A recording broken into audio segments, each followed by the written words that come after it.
Welcome back to Myths, Monsters, and Mullets. I am your host, John Methencamp. If you have a paranormal encounter you'd like to share, you can email me at mythsandmullets@gmail.com.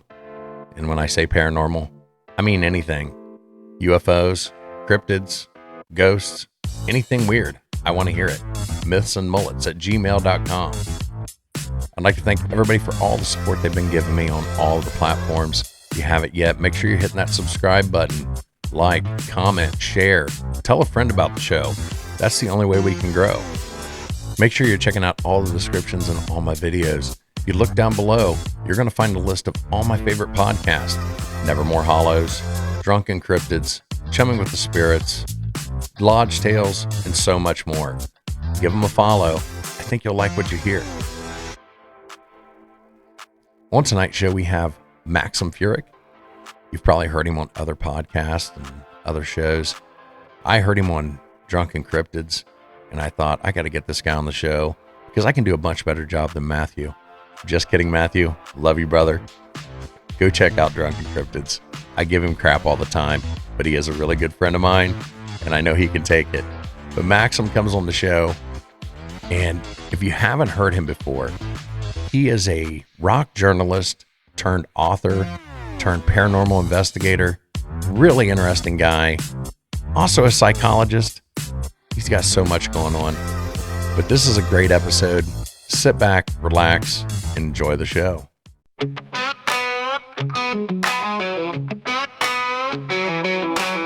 Out in the woods, shadows creep slow. Footprints deep where no man should go. Cold winds howl through hollers and brooks. Whispers of Bigfoot in the way it looks. Myths, monsters, and bullets in the night. Under a pale moon, strange glowing light. Truth out there like a blade it cuts. Myths, monsters, and bullets run 'em up.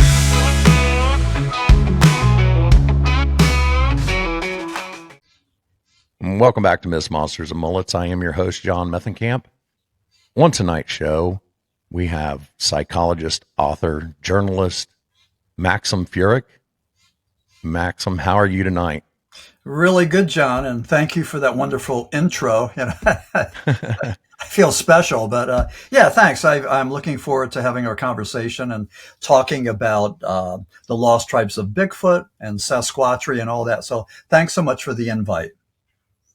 Oh, yeah, you're welcome. I originally heard you on Matthew Orton's show, Drunken Cryptids. I gotta shout him out. You know, he is one of my friends, so we try to help each other out as much as we can. Yeah. But hearing that interview, you know, I was really excited when I was able to make contact with you and get you on the show. I know you spent a lot of time on his show talking about coal region hoodoo, but I would like to first get into a little bit of your history. Mm-hmm. And then I would really like to hear about the Lost Tribes book. That one really interests me. Yeah. I do want to back up, though, about Matthew and Drunken Cryptids. You know, those guys are from Arkansas. And I do podcasts with people all over, you know, as you would imagine. But the guys from Arkansas, they're different.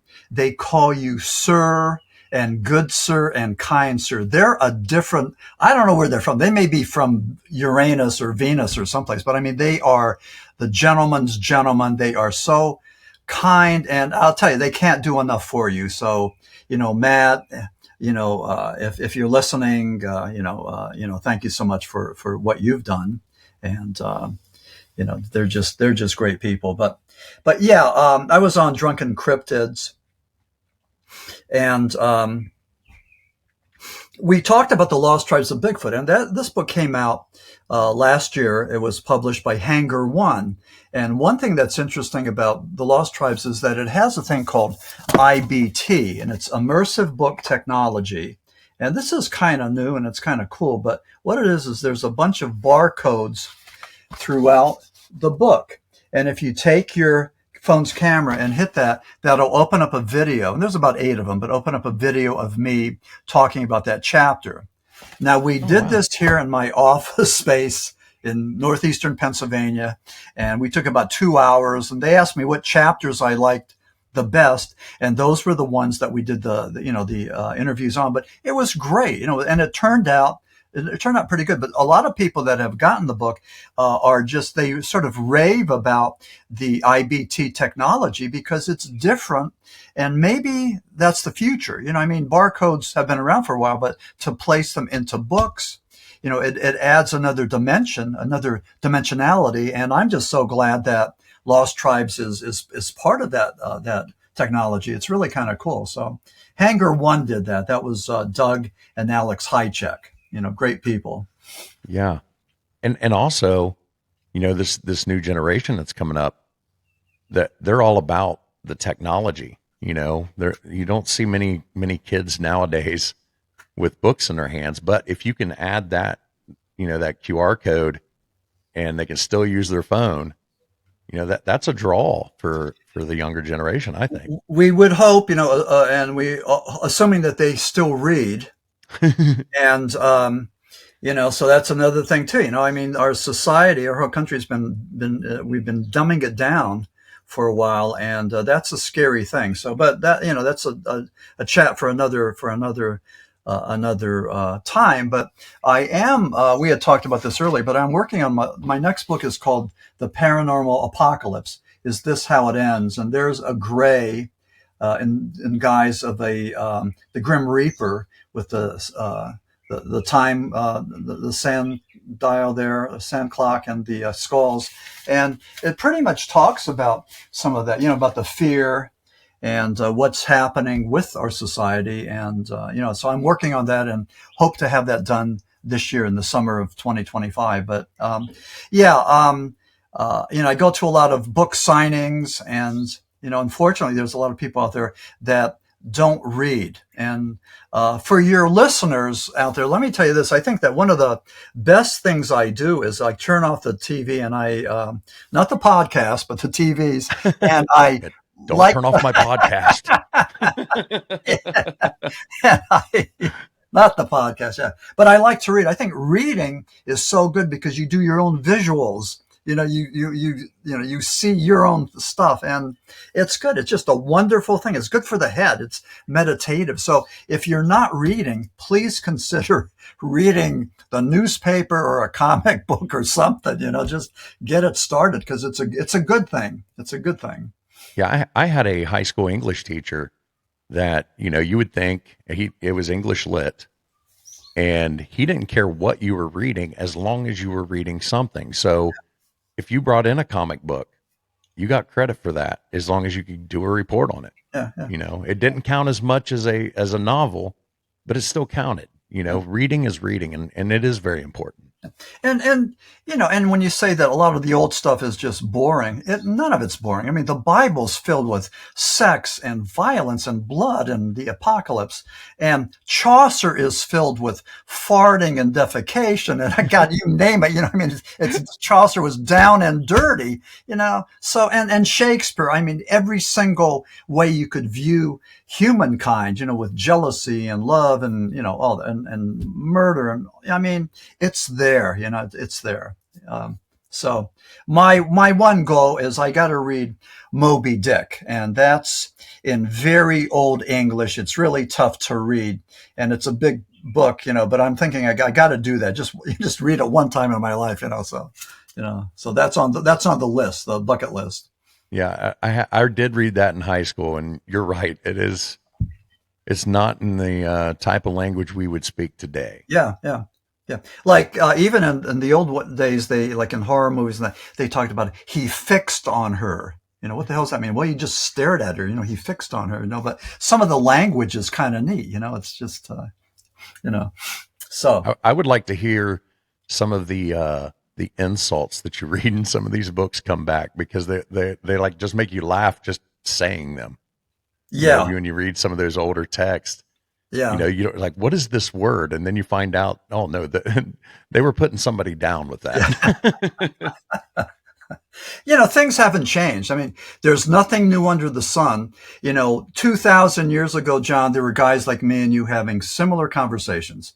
talk, and what does change? I mean, nothing changes. Maybe fashion, maybe politics, technology, but humankind is the same. We don't change, our emotions, our loves or hates, whatever, so, that's all the same. And, just hopefully that as we get older and, mature, that we're kinder and gentler and more altruistic and have more compassion. I think that's the key. Music and compassion, I think, are two of the most important things, at least in my life. Yeah. So you started out as a music journalist, correct? Yeah, that was my passion, rock and roll. I mean, just love rock and roll, and wrote about it. And I didn't go to Berkeley or go to any of these schools, but so how do you write about that backbeat and the bass and these things, like when they add a pattern, all that stuff? I mean, I didn't know the terminology, but I would write about it anyway. And, it's just, just a wonderful, wondrous thing to listen to music and then to write about it. And I'll tell you what, last Tuesday we went to see Alice Cooper, and I've seen Rob Zombie and I've seen who's the other one, Marilyn Manson together. Alice Cooper is better than the two of them together. Alice Cooper is theatrical rock. I mean, a lot of people get killed, a lot of blood, a lot of that stuff. But man, is it good. I mean, they're tight. They got great guitarists. They got a female shredder, and he's good. He's like, I don't know, 77, 78, 79, I don't know. But Alice Cooper is good. He's on his game. He's one of the best. If you get a chance to see Alice Cooper, whose father is a minister or was a minister, go see him, because it's really good. And that's just theatrical. It's fun. And you know what? The other thing too is that these people that say, well, we got to censor violence and all this stuff. Well, that was a violent thing. People, his head got cut off and he killed people, and Michael Myers was there and all this other stuff. I didn't go home feeling rage and anger and feeling a need to go and kill anybody. I mean, it was just a show. It was a great show, and I had great seats.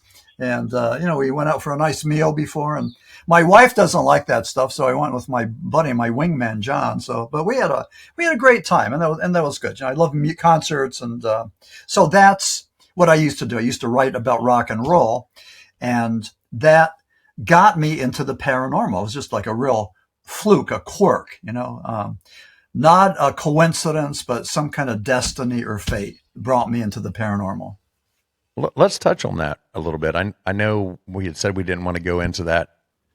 Oh no, that was the coal region hoodoo. Yeah. But let's go into that book a little bit, because we were talking before how you got started into the paranormal, and that story really is fascinating. Yeah. So back home, every area of the country has their own rock bands that maybe had a top 10 or top 40 hit. Ours was a song called Timothy. It was by a group called the Boys, Buoys. And Timothy was about cannibalism in a mine shaft. Now, where I live in northeastern Pennsylvania, there was a lot of anthracite coal. And, we claimed that we fueled the industrial revolution. It was with the anthracite coal. And it was back-breaking work. Those guys that came over were basically indentured servants. I mean, they worked really hard. So anyway, the song Timothy was about cannibalism in a mine shaft. So I was writing a rock biography about the song Timothy and its connection to Shepton. And Shepton, and that was the book that launched it all for me. Shepton was a true story that took place in 1963. And there were 3 guys that were entombed for 2 weeks. Only 2 came out. So there were allegations of cannibalism. There was they also said that Pope John the 23rd was with them in that mine, that pit, for 2 weeks. Pope John the 23rd died in June of 63. Shepton took place in August. It was a matter of life after death. In all 3 of the purported miracles, I mean, call them what you will, possible miracles, purported miracles, alleged miracles, whatever. All 3 of those, if you're of the Catholic faith, you believe in that, and you believe in miracles and apparitions. But all 3 of those miracles of Pope John the 23rd happened after he died. And I spoke with priests and nuns and brothers, and the story was the same. The Pope died, went to heaven, got his power, and came down. And the miracles weren't created by Pope John the 23rd. They were created by God working through him. All things through God. So cannibalism in Shepton, the miracle of Pope John the 23rd, that was out-of-body experiences, near-death experiences, afterlife experiences, humanoid creatures. They saw golden cities in pitch darkness. It was one of the stories of human survival, one of the top stories of 1963, surpassed only by what? And John, here's a 10-point question for you. I'm going to say, what was the story in 1963 that kicked Shepton off the front page? 63. So Shepton was August of 63. I'm drawing a blank here. Yeah, and I'm being an idiot. Kennedy? It was the assassination of John Kennedy. It took me a second. It was the assassination of John Kennedy in November. And that became the big thing. So in the Lost Tribes of Bigfoot, I talk a lot about the Patterson-Gimlin film, which is the holy grail of Sasquatchery. 1967, probably the only or the most authentic piece of evidence we have. And that has been scrutinized and validated so many times, but it's sort of like the Zapruder film of the Kennedy assassination, that both the Patterson-Gimlin film and the Zapruder film have been looked at and fast forward and slowed down and digitized and everything else. I mean, both of those are probably the two most infamous pieces of film, out certainly in American in our history. So, but yeah, that was pretty amazing. So Shepton was the one that came out in 2016. And then here's the thing. So I just wrote the book. It was going to be a rock biography, but it had a lot of paranormal things in it. All of a sudden, the door started to open. I got invited to podcast, and there were podcasts back in 2016. I got invited to expos, and the Australian Mysterious Universe did a 90-minute piece on Maxim Furek and the Shepton mythology, and just on and on. It just got bigger and bigger. And I want to say this about, me landing in the realm of the paranormal.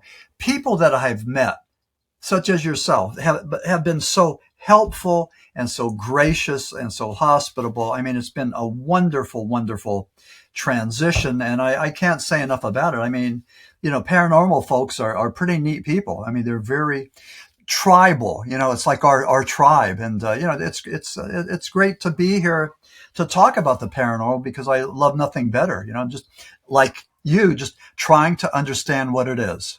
That's all we're trying to do. Yeah, that's what got me into this was, I had my own paranormal encounters, and I just wanted to find out more. Yeah. And the easiest way to do that is by asking people who have had similar encounters or have had, have knowledge in this, So that's why I do this show. Not so much that, I do enjoy meeting people like yourself, but it's more for that knowledge, I have to know what is it that I've seen and heard and experienced. Yeah.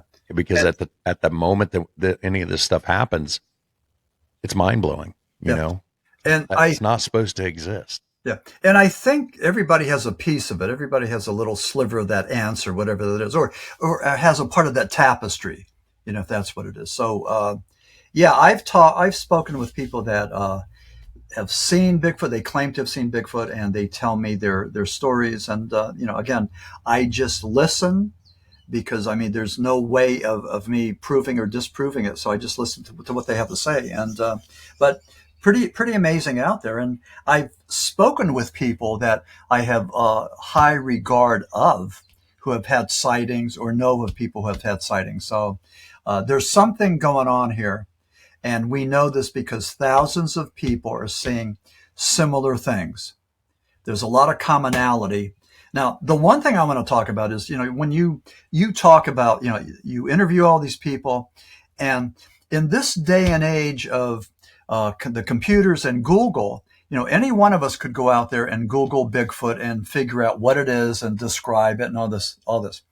In my book, I have a chapter on Albert Ostman. Took place in 1924. And Albert Ostman was a Swedish-Canadian trapper up in British Columbia. And something was messing around with his campsite, stealing food, mucking it up, leaving tracks. So Ostman had a plan. He hid inside his sleeping bag with a rifle, and he was going to jump out and shoot the culprit. So what happens was he fell asleep, and he felt himself being hoisted up, and somebody was carrying him. So it seemed like miles and miles, but they dumped him there gently into a valley. And here it was a family of Sasquatch. What you would say, a mother, father, son, and daughter. Now the daughter, they were all very curious of Albert Ostman, but the daughter was feeding him sweet grass, and everything was okay. They were taking care of him. They weren't malicious. They weren't threatening him. But at some point he got it in his head that he felt that they were going to use him for sex, that they were going to use him to procreate. And that's when Ostman had to put together a plan. So the plan was this: he had chewing tobacco. So he was able to entice the elderly Sasquatch to try some of this, which he did. He got sick, he got nauseous, and that's when Ostman hightailed it out of there. He went back to his place in British Columbia, and he didn't say anything. Now, this was back in 1924. There started to be articles in the local British Columbian papers about this thing called Sasquatch. And, Sasquatch was around that area for thousands of years. And we know this through the coastal peoples that had totem poles and had stories, oral stories, the oral tradition where they would talk about Sasquatch. Ostman said, wait a second, I can relate to all this stuff. So what he did was he contacted John Green. Now, John Green was a British Columbia journalist, and John was one of the original four horsemen of Sasquatchery. He was one of the pioneers. He did the hard work and the heavy lifting before the day and age of computers. He believed that Albert Ostman's story was true. Again, this was before Ostman was able to even get any information about how they looked, how they acted, especially in a group. The one thing that Ostman said that was of interest, he did not talk about that smell, that fecal matter, wet dog, rotten egg smell that everybody talks about when they see a Bigfoot. He didn't talk about that. So it's just possible that scent is used as a weapon. Or maybe somebody else says, I've heard that as Sasquatch zigs and zags in between dimensions, if it's an interdimensional being, that part of that stench is from that other dimension that we get a whiff of. So anyway, Albert Ostman is probably, has to be listed. His narrative, his story has to be listed along with the Patterson-Gimlin film as being things, bits of information that validate the existence of Bigfoot. So again, we don't have a body and we don't have DNA, and we cannot appease or satisfy the scientific community. However, we have something. And when I look at this, I say, wait, this is part of J. Allen Hynek's Elements of High Strangeness. There's enough stuff there to say this makes sense. This is valid. Again, not a carcass, not a bunch of DNA, but enough to give us cause to take another look at it and see there's something here. Yeah, there's enough witnesses. It only takes 3 witnesses to convict somebody of murder, but we have thousands and thousands of witnesses to this creature, but that's not good enough. Yeah. And sometimes you don't even have to have one witness, to get somebody, you don't need a body even to prove that somebody did something. So anyway. Right. Right. Yeah. So why can't we apply that to Bigfoot? I don't understand it. Yeah. Well, well, the reason we can is because we don't have a whole lot of forward thinkers who are thinking like that and making that recommendation. I think we need to do something like that. I think we really need to step it up. I think we need to go and, do our due diligence. We need to use the scientific method. We need to be stewards of the environment. We got to do all that stuff, so that we come across as honorable citizen scientists rather than, kooks, who are, zealots who are just looking for this creature that the scientists don't believe exists. So, I mean, I think we have to do more, and maybe we are doing more. I know in ufology, in the UFO community, I believe that certain members of MUFON are the ones that were behind the recent UFO congressional hearings. I believe that they were working behind scenes and not taking credit to have these congressmen do these interviews with David Grush and with Luis Elizondo to find out what's out there. So I think that, I know some people in MUFON, and although they won't talk about it publicly, and although they won't talk about the paranormal connection with flying saucers, that's not part of their agenda. A lot of them, maybe most of them, maybe even all of them, believe that there's a paranormal aspect to flying saucers. And I use the term flying saucers and UFOs. That's just earthy to me. It's better than UAPs. So Right. I don't understand why they changed it. I know it makes sense to them, unidentified aerial phenomenon. Yep. But I think it's because not all the time people are describing actual craft. Yeah. So I get it, but it was UFOs for so long. Let's not change it. Yeah, I don't think yeah. And a lot of people talk about, not so much about saucers, but they talk about the orbs. I mean, orbs are big. I mean, I have a lady that contacts me. She's being followed by the orbs, and she gives me this story, and they've been following her for years. And I don't know, but I mean, it's and it's not just her, but I mean, a lot of people, talk about those orbs. So I don't know what that is, but people are seeing them. Right. But you said that you actually had a UFO encounter or seen UFOs, correct? Yeah, and on numerous occasions, and this is true and valid, and I'll take this to the grave. But I was a radarman aboard the USS Constellation. It was CVA-64, an attack carrier. I was in Vietnam, and we would look on the radar scope, and we would see things called bogies. Now, some of these bogies, they were unidentified. They were faster and more maneuverable than any guided missile we had or the Soviets had. And we would put them down in the logbook as UFOs, and then we would have the range and bearing. We were told, and most of us aboard the ship were under the age of 20. We were just little babies, fighting this war. We were told to keep our mouths shut. Don't tell anybody about what you saw. And then those logbooks would disappear, and the next day there would be more logbooks. And I know when they were still there, I would look through the logbooks and see all these UFO sightings. There were lots of them. I've talked to my Navy buddies, the ones that are still around, and we exchange information. And yes, they saw them too. Other people saw bogies. I mean, people in other branches of the military. But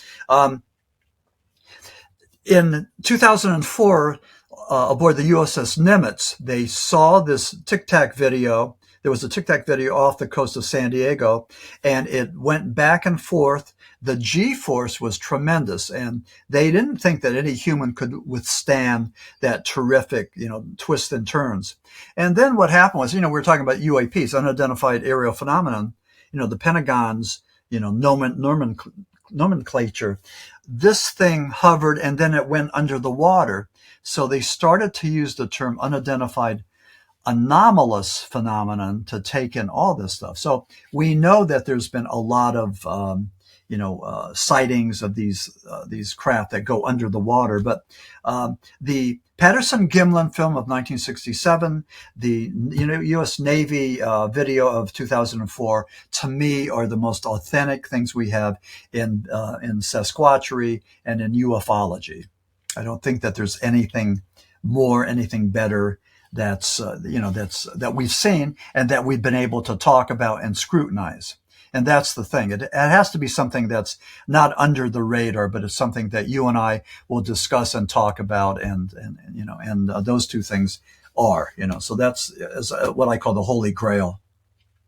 Yeah, I completely agree, especially with the Patterson-Gimlin film.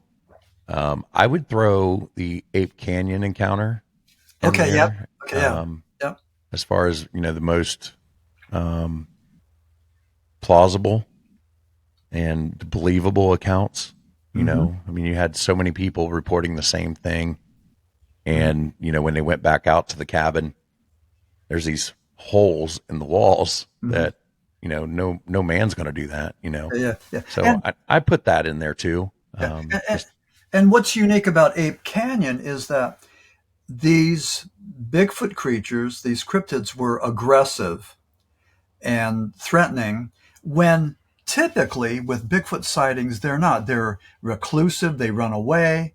The only example I've ever heard, other than Ape Canyon, of a person being, attacked or actually in this case killed, was Teddy Roosevelt, and he wrote a book, and I think it took place in Montana, and he talked about somebody who was killed by this creature, and it wasn't a bear, but some creature. So President Teddy Roosevelt was the one who did that. But in most of the sightings, Bigfoot runs away.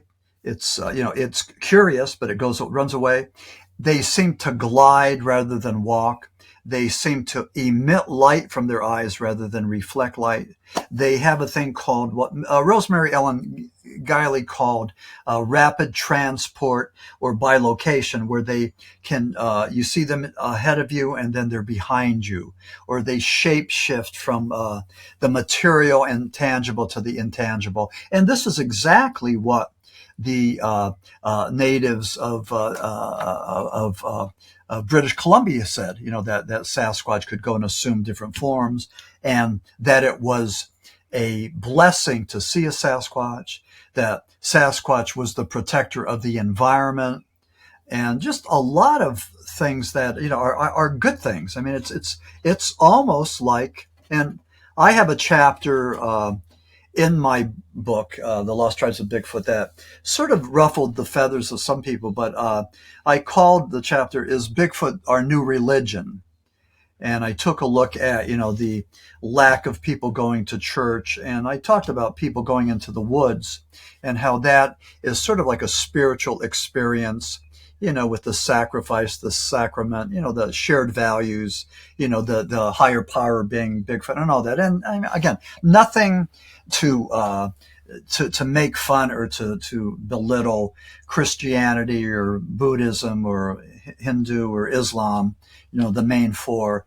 None of that. It's just that, it's if you want to believe in Bigfoot, you want Bigfoot to be your higher power, that's between you and your higher power. Nobody else has a need to know what your connection is to your higher power or your Lord. That is a sacred, personal, intimate thing. Nobody needs to know. And, and I don't like well, whatever. I mean, I don't want to get into this thing because that's how you get shot. The one thing that really gets people, up in arms is when you talk about religion. So, so I'm not being negative or critical. I'm just saying that's just the way it is. Yeah. I'm trying to think if I remember the statistics with my group, the baby boomers. Something like 64% of us went to church and believed in organized religion. And now with millennials and Generation Z, these are the kids that I think the oldest one is 26. Something like 24 of them, go to church and believed in organized religion. Now, it's not us, baby boomers versus them, because there's a whole lot of other generations that came in between, and a lot of reasons why people aren't doing that, because, they may find other ways to worship. They may, do that with their family, with family outings or whatever. So, but things have changed. And definitely with all the religions, there's very few that are showing an uptick in membership. Yeah. I do have a a friend that's also a podcaster. I actually went to school with him. He actually is a pastor at the church Uh, in the town that I grew up in. And there are some promising signs in actually this Gen A, like this newest generation. oh, Generation Z. Okay. Well, actually, the ones that are still in school right now, Okay. Okay. showing interest, and Gen Z too, because he's talking about the 20 somethings. Okay. That there is starting to be a little more interest in questioning, the dogma that my generation and millennials, well, religion doesn't exist, and you're stupid if you believe it. No. You Yes. know, That's. I think That's there's, I think this is kind of the new rebellion. yeah. Because they're going against what their parents, all that religion doesn't exist. Hmm. So now you get this rebellion the other way, Hmm. and it might actually work out. Well, that's good. Yeah. I mean, it's a good religion gives us hope and promise. Gives us hope and promise that there's going to be a better day. It helps us get through the trying times, and that's a good thing. And I mean, faith. People that have Listen, I was a psychologist, and there was a guy named Albert Ellis. Ellis did the thing called rational emotive therapy, and that became cognitive behavioral therapy. And if you want to go and quit an addiction for, let's say, for drinking, well, you do two things. One, you stop drinking, but also you get it in your head that drinking isn't good for you. It's negative. It's not going to go and save you or be a panacea. It's going to make things worse. So the cognitive and the behavioral. But Ellis, who was a agnostic Jewish guy, all of his life. Towards the end, he started to believe in God. And he started to say that people that believe in God, people that have a faith, just seem to be happier and wholesome and all this other stuff. I mean, it's a good thing. It's not a bad thing. So that was Ellis. And Ellis was the biggest critic of organized religion for whatever reason. I mean, I think a lot of us take it personal, like if our baby brother died, maybe we're blaming God for that. And the reality is that bad things happen to good people, but also, just a little side note, bad things happen to bad people too. So it's Right. It's probably, there's justice for all. So, karma works. So anyway, man. And I don't mean to babble about religion, but I mean, I really like to talk about religion because, I mean, it's at our core. It's what we were taught by our parents. And then you take some of that or all of that as you go into life, and you validate it or negate it, or you add to it or whatever, so. What I think is interesting is when I started getting into the podcast and things like that, centering on paranormal, Bigfoot, things like that, the amount of podcasters and people in this field that are religious. Oh yeah. The way Hollywood makes it sound, you can't believe in both. But if my personal belief, and I think a lot of people's personal beliefs, the Bible is full of the paranormal. Whether it's burning bush, the parting of the sea, Ezekiel's wheel, right. On and right. on. There's on. so many references that Yeah. that apply to what people are seeing today. So for the people to say you can't believe in the paranormal and be Christian, that is absolutely false. Yeah. There's some Protestant minister up in New York State. He's not too far from me. He wrote a book about how he said it was the flying saucer that went over the Red Sea and parted the Red Sea. So that was his theory. But, I mean, there's a lot of, and look at ancient aliens, that the Nephilim came down and interbred with humans. And that's what, all that. I mean, that ancient alien Eric von Däniken stuff that really came from H.P. Lovecraft. H.P. Lovecraft was the one that wrote about that first. And, but the Bible is, there's everything in there, every phase of life, so yeah, phase, every emotion. Where do you fall on Bigfoot possibly being Nephilim related. Yeah, well, Lost Tribes of Bigfoot is sort of a metaphor for all the things that Bigfoot could be, whether it's Nephilim, Gigantopithecus, Australopithecus, Neanderthal, or I don't use the word missing link, but if there may be something out there that could be called. The Lost Tribes of Bigfoot was a metaphor for all of these entities that could possibly be Bigfoot, theories. Nephilim, of course, is one that's been around. Gigantopithecus, that came from Asia up along the Bering Strait to Canada and the Pacific Northwest. Neanderthal, part of our lineage, Australopithecus or Lucy, just a whole bunch of them. And there's people that believe, reputable researchers that believe in that Gigantopithecus or Neanderthal is, the possible missing link.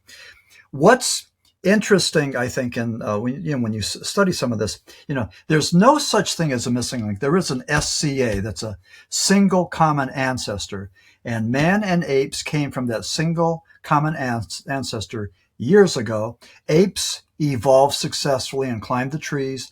Man came later, climbed the trees, and came down as Homo erectus, Neanderthal, and Homo sapiens. And they interbred. There's as much as 30% of us in the population that have maybe 4% Neanderthal DNA. And, we know this with our, 23andMe and all these other things that are out there. But the other thing, too, that's really of interest is that man shares 98% of our DNA with bonobos, chimpanzees, and gorillas. 98%. So that leaves 2%, John, that you and I have that the apes don't have. Now, that 2% that may represent, more cognitive skills or maybe more psychic skills, more spiritual of a connection. I think those are the things. But we know that Neanderthal had family structures. They had funerals.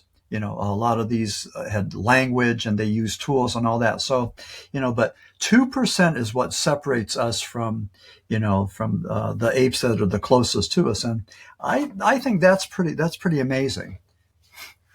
Yeah. Yeah. But I also read that we're very similar to bananas too. So yeah, we're bananas. Yeah. Yeah. Well, that could be a whole nother podcast in itself. But yeah. and you do have a book, Flying Saucer Esoteric. Yeah. That was my microdose experience. You hear about these people that microdose and they do hallucinogens or modafinil or psilocybin or whatever. They'll do something and then to get creative. And what I did was, I wasn't using drugs. I was using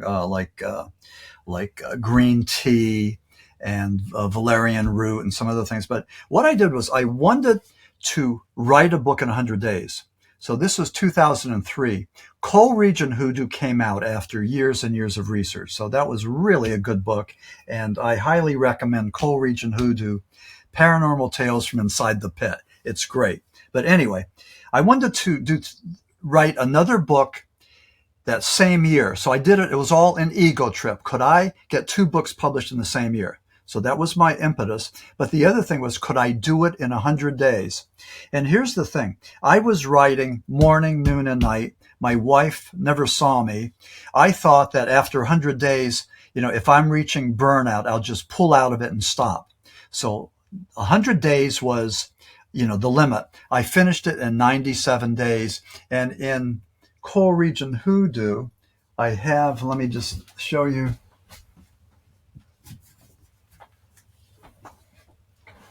I don't know if you can see that in Roman numerals, that's 97. Yeah. So there it is. And that's just cryptic. Easter egg right in there. Yeah, but I tell everybody. So, but I did it. And, but I immersed myself in the saucers. I read everything I could. I talked to as many people, and I have a whole lot of friends that are just into that. I mean, that's all I thought about, who, why, when, and where.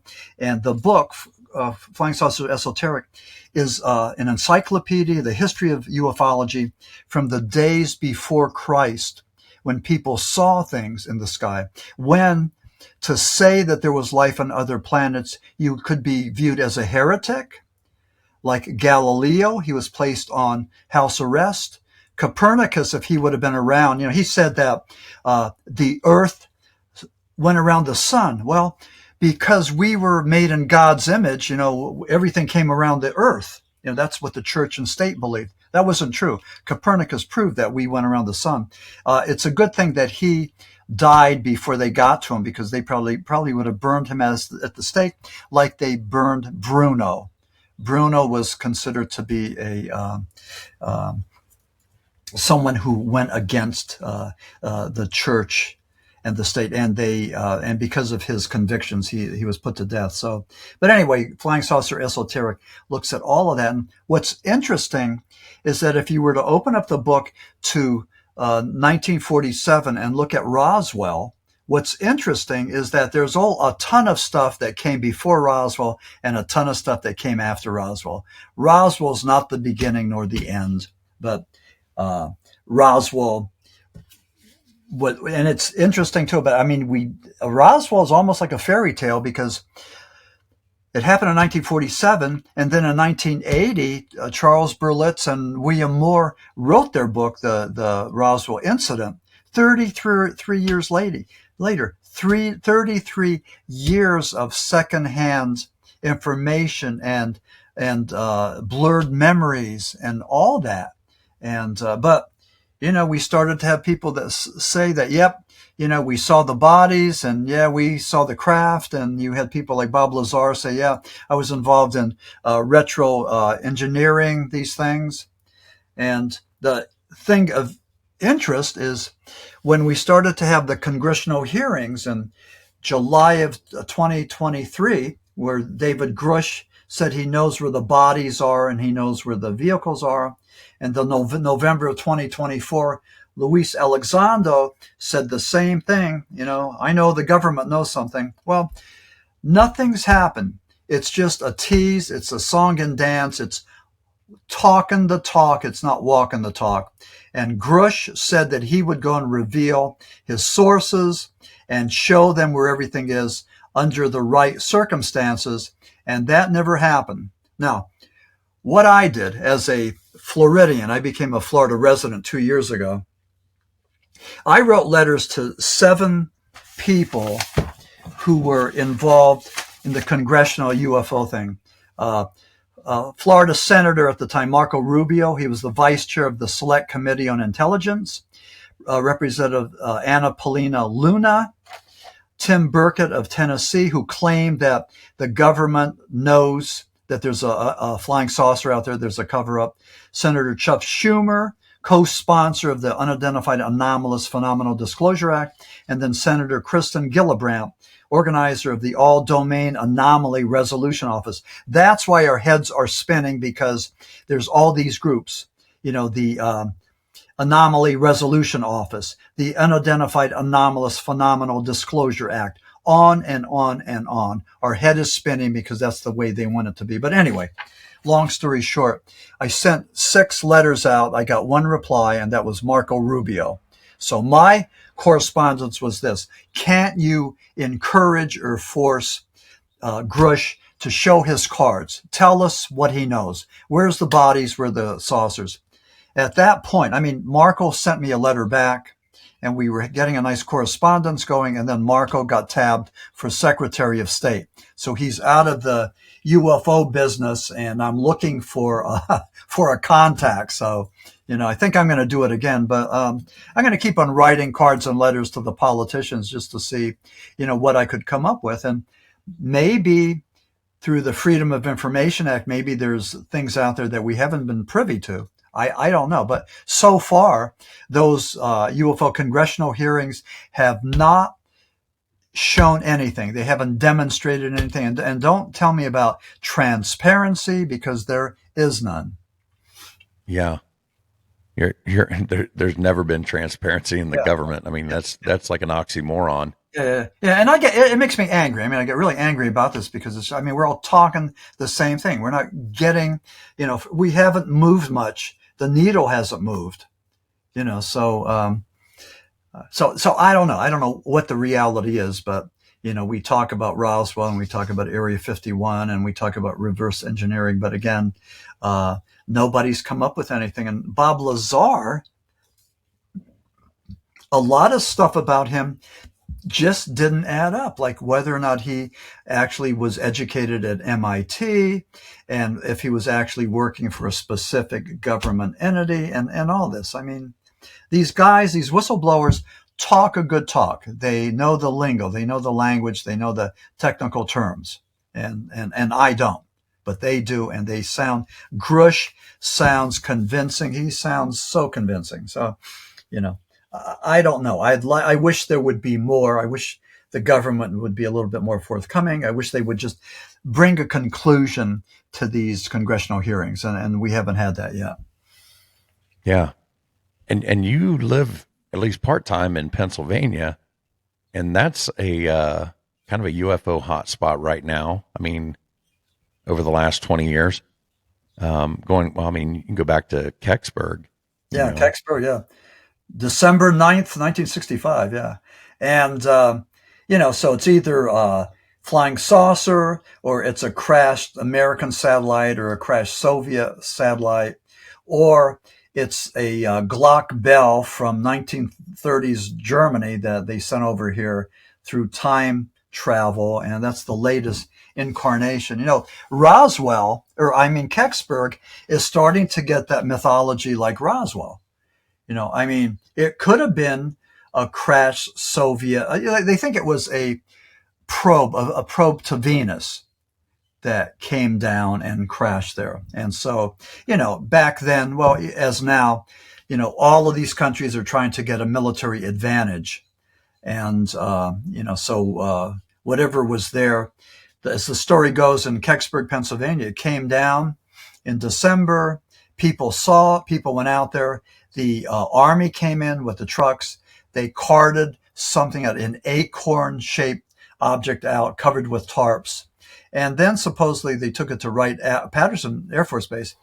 The difference between Kexburg and Roswell is that immediately there were witnesses, people that saw things, and they were able to go through the Freedom of Information Act immediately and try to get things. But here's the rub, as Shakespeare would say. A lot of the stuff they got from FIA was either redacted or lost. And they admitted, hey, we lost it, and this was all about the Kexburg, crash. So, so we don't know, but it's so easy to blame the government and the deep state for withholding information on us. And I think people are really upset. And because we can't get the truth, I think it chases away from science and we go to pseudoscience. We go to the conspiracy theories.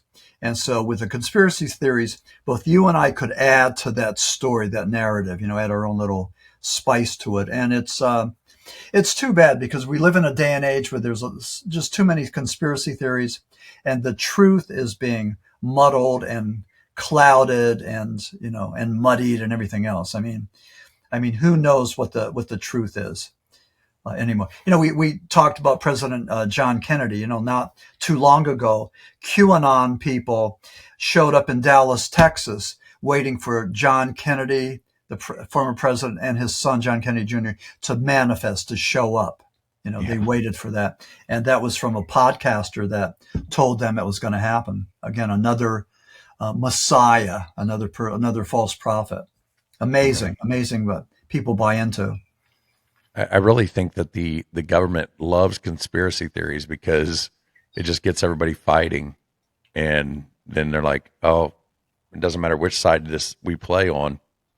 We're not giving them any information anyway, but they're too busy fighting with each other to worry about what we're actually doing. Yeah. You put all your energy into that when it should be over here. That's Yeah. what it is. Yeah, we're all knocking on the wrong doors. That's what it is. I agree. I agree. Well, Max, we've been doing this for 53 minutes almost. Okay, wow. Yeah, time flies. Yeah, that. Well, we talked about religion a lot, so Yeah. that was good. Well, God bless you, brother. That was. Well, why don't you go ahead and tell everybody where they can find you? Yeah. So I have a website. It's www.maximfurek.com.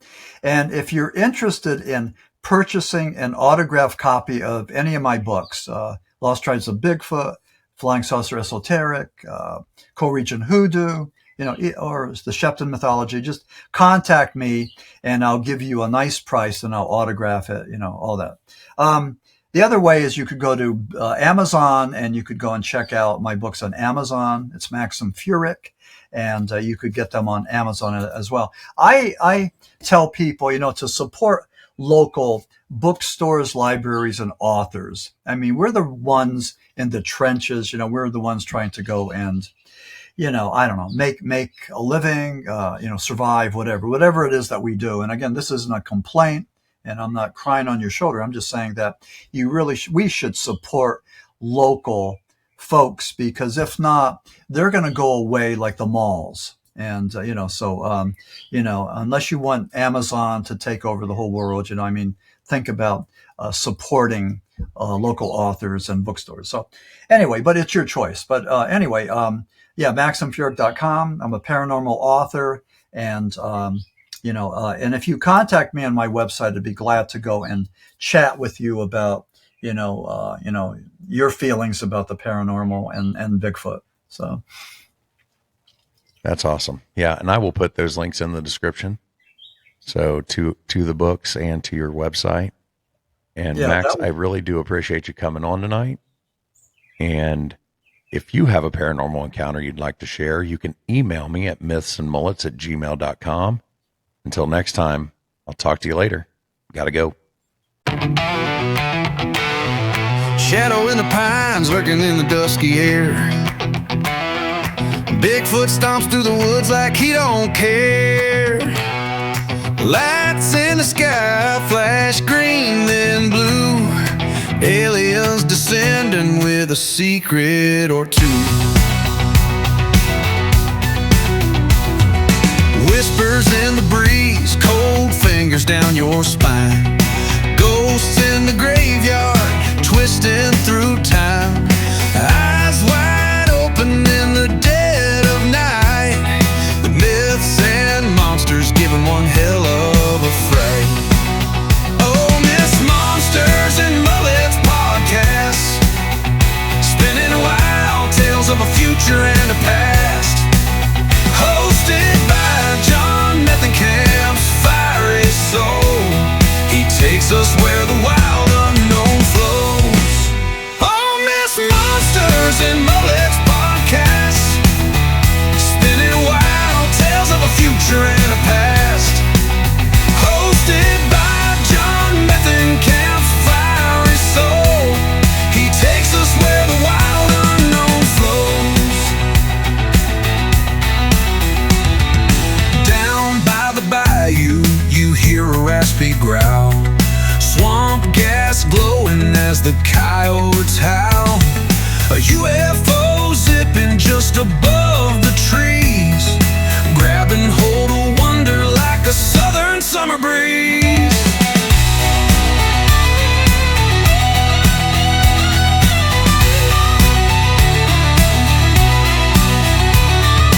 Some call it crazy, others call it a lie. But listen real close as the truth passes by. The lines are blurry, the story's bold.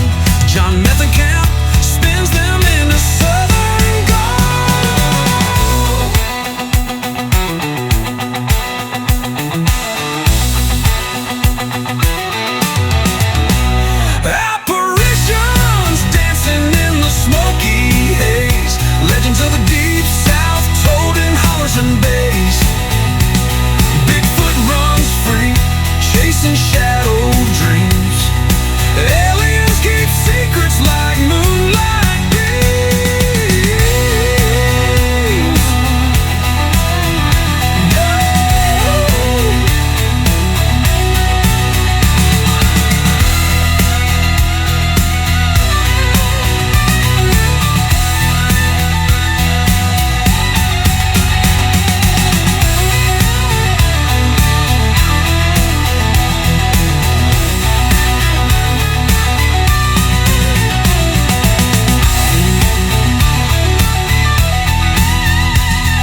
raspy growl.